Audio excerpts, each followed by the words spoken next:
A little more than a year ago, Hungary's conservative government, led by Prime Minister Viktor Orbán, passed a new media law. Thousands of people have since taken to the streets. Some journalists have even gone on a hunger strike over what they call an attempt to centralize control and to curb media freedoms.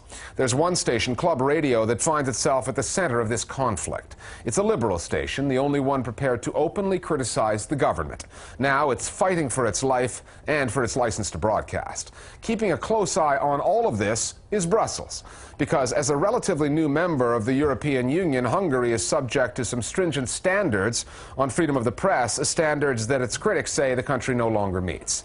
The Listening Post's Flo Phillips now from Budapest on the fight over the media in Hungary. Hungary's new media law gives more power to a single regulator than any other media regulatory body in Europe. It's not uncommon for post-communist countries to have struggles with media freedom since the 1990s, but Hungary's new media law definitely poses the biggest challenge to media freedom that we've seen. Club Radio, one of Budapest's only liberal talk and news radio stations, is currently fighting to keep the broadcast license it has used for a decade. It is the highest profile case to date in the Hungarian government's attempt at media reform. The license of Club Radio expired in 2011. The Media Council published the rules of the competition for the renewal of this license. We lost with one single point. The decision to take the frequency of Club Radio, it was a political decision from the very top. Since the 1st of January 2011, Hungarians have been protesting a new set of media laws they see as limiting freedom of the press. The laws were put into practice by Prime Minister Viktor Orbán's conservative Fidesz party. Among the provisions, fines as high as 100,000 euros for print publications and 720,000 euros for broadcasters if their output is ruled politically partisan or offends public morals.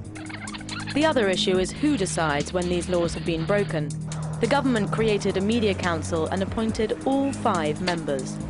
The combination of these laws, which are vague and therefore open to interpretation, as well as the body that enforces them, has Hungarians fearing the worst. The problems come in when you look closer at the media authority and its composition. So it's not that the board necessarily has these incredibly far-reaching powers, it's that all of the members were appointed by the government. They created a media law which tried to mix very much control, supervision over the whole media sphere, including public media, including internet, including the written press. Az új médiatörvény óta mindennapos veszélyben van a sajtó, a média szabadsága. Engedjük! There was a huge protest inside the country from those who think that the press freedom is one of the most important values of any democratic country. There have been numerous protests over the last year, but the minister in charge of government communications dismisses the idea that there has been any political interference. The new Media Council, the new regulatory body as such, is not overseen by the government. So as a matter of fact, I'm not even supposed to go too deeply into its affairs because that's an independent body. If there's anybody who is overseeing it, it is Parliament. With the office, new kind of set of standards come. If the person is up to these standards, there cannot be any complaint. If he or she not, then there should be an inquiry. So far, for the past almost year and a half, nobody has ever complained actually concerning the independence of the body. That's more than debatable. It's not just about the media law or those who enforce it. Hungarians don't like what they're seeing on state-owned television. Here's an interview with a member of the European Parliament last December. In the background, state TV blurred out the former head of Hungary's Supreme Court.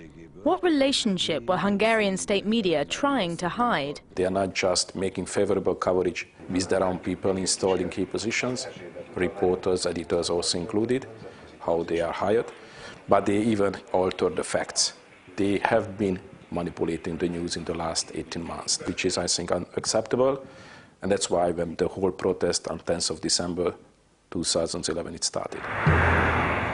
The fight in Hungary over the media has been noticed both close to home by the European Union and Brussels and far away in Washington, D.C.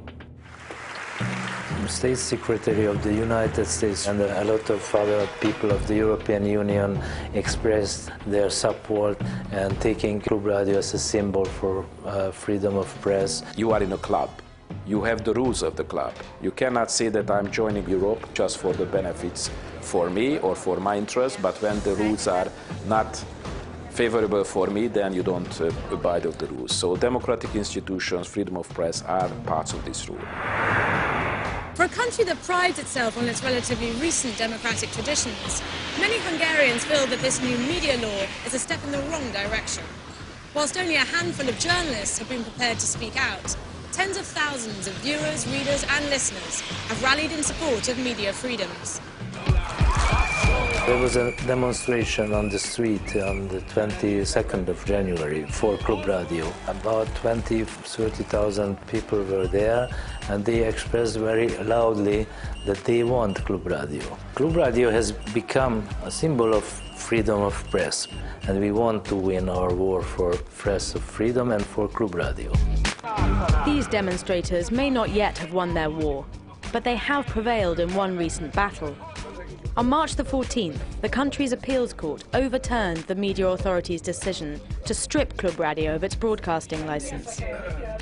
This judicial decision may or may not affect the Media Council's future actions, but it should at least placate the demonstrators for a while and allow Viktor Orban's government to continue professing its support of media freedom. There's nothing wrong with Hungarian media freedom and media environment, and it's alive and kicking. The Hungarian legal system itself provides for all kinds of guarantees concerning the freedom of press, the freedom of expression, plurality of the media, and simply it is not possible to use the Hungarian media law to curtail these kind of freedoms in any way.